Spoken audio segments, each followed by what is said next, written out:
Demonstrasi menuntut pasokan air bersih yang dilakukan warga perumahan Putrajaya, Kota Batam baru-baru ini mendapat atensi dari DPRD Provinsi Kepulauan Riau. Wakil Ketua Komisi 3 DPRD Kepri, Nyanyang Haris Pratamura mengatakan pihaknya segera memanggil Badan Pengusahaan atau BP Batam dan PT Moya selaku operator yang bertanggung jawab terhadap pengelolaan air bersih di Batam. Pelayanan air di Kota Batam, ya untuk saat ini mungkin yang pertama dari salurannya, yang kedua mungkin dari hulunya. Dari hulunya mungkin terkait dengan penyaluran airnya itu mungkin perlu teknologi. Karena dulu dengan sekarang berbeda, kalau dulu kan jumlah perumahan sangat sedikit. Nah, ini juga saya mengingatkan kepada BP Kawasan dan pada operator terkait dengan pengelolaan air bersih yang sangat dibutuhkan di masyarakat Batam ini. Saya akan memanggil, ya jangan sampai terjadi karena banyak konstituen saya, ya banyak perumahan, banyak tokoh masyarakat, banyak warga yang sudah mengeluhkan. Menurut politisi Partai Gerindra ini, baik BP Batam dan PT Moya harus menyesuaikan distribusi air dengan kondisi terkini di Batam. Dengan ini saya mengatasnamakan fraksi dari Gerindra, kebetulan saya ketua fraksi, dan Komisi 3 DPRD Provinsi juga akan memanggil bagaimana pelayanan distribusi terkait dengan air yang ada di Batam ini. Ia kemudian mengatakan bahwa DPRD Kepri akan segera memanggil BP Batam dan PT Moya untuk menjelaskan persoalan pasokan air bersih di Batam. Batam sudah dirancang sebagai kota industri, sehingga mengenai utilitas seperti air dan listrik sudah dirancang untuk mendukung keberlangsungan kota perdagangan dan pelabuhan bebas ini. Batam ini kan udah ada desain, ya, baik itu listrik, baik itu nanti ada gas juga, baik itu air, ya, air di bawah, sekarang operator adalah Moya, di bawah BP Kawasan. Memang kita tidak bisa secara langsung untuk intervensi atau memanggil kepada mereka terkait dengan air ini, akan tetapi ini bagian substansi daripada DPRD Provinsi bahwa konstituen masyarakatnya ada di bawah kami. Ya, walaupun BP Kawasan di bawah Komisi 6 DPR RI, tapi masyarakatnya ada di bawah DPRD Kota Batam, ada di bawah DPRD Provinsi. Dengan ini mungkin saya akan memanggil dari situ akan apa yang menjadi keluhan permasalahan-permasalahan yang ada di operator daripada perusahaan yang ada di BP Kawasan tersebut. Ya, Pak, kabarnya sekarang kan DPRD Kepri ini tengah memperjuangkan gitu ya pemasukan dari Labu Jangkar gitu yang hingga saat ini masih berada di tangan Kementerian Perhubungan gitu. Bagaimana Pak upaya DPRD Kepri hingga sekarang ini Pak? Saya akan meminta kepada BUP, yaitu di bawah Dinas Perhubungan, tapi Dinas Perhubungan ada BUP-nya dengan Kapten Awal, ya, Kapten Awal sudah bincang-bincang juga bahwa kita di Kepri ini sangat menyedihkan terkait dengan PAD.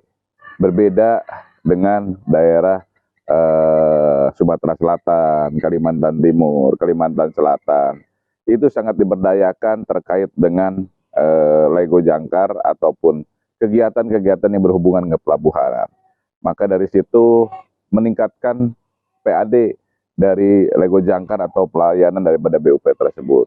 Lego Jangkar memang di Batam karena ada BP Kawasan, ya harusnya kan sesuai dengan otonomi daerah bahwa 0 sampai 12 mil itu dikelola provinsi. Tetapi berbeda dengan daerah lain bahwa Batam dan Kepri sangat ada ada dualisme, ya. Yang satu adalah pemerintah kota atau provinsi, yang kedua adalah provinsi. Di sini tapi ada BP Kawasan. BP Kawasan itu adalah di bawah Undang-Undang KEK.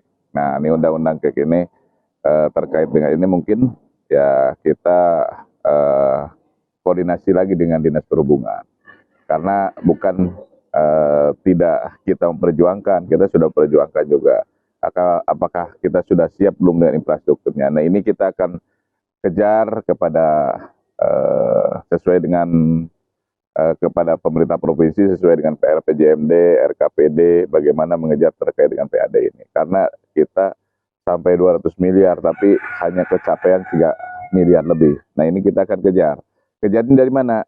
Yaitu adalah pendekatan dengan pemerintah pusat, pendekatan dengan kementerian. Kalau tidak ada pendekatan dengan kementerian dan pemerintah pusat, mustahil.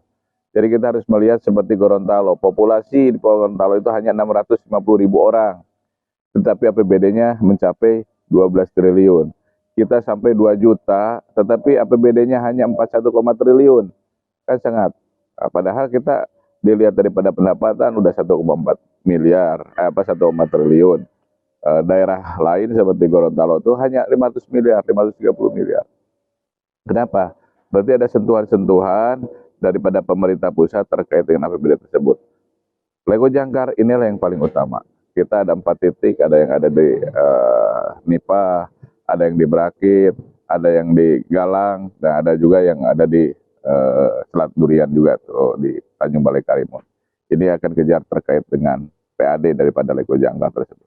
Berapa potensinya Pak Lego Jangkar ini per bulan atau per tahun ya? Pemerintah provinsi dan TAPD dan Dinas Perhubungan 2021 itu 200 miliar, tetapi capaiannya sangat menyedihkan. Nah ini akan kita kejar, hanya 3 triliun aja.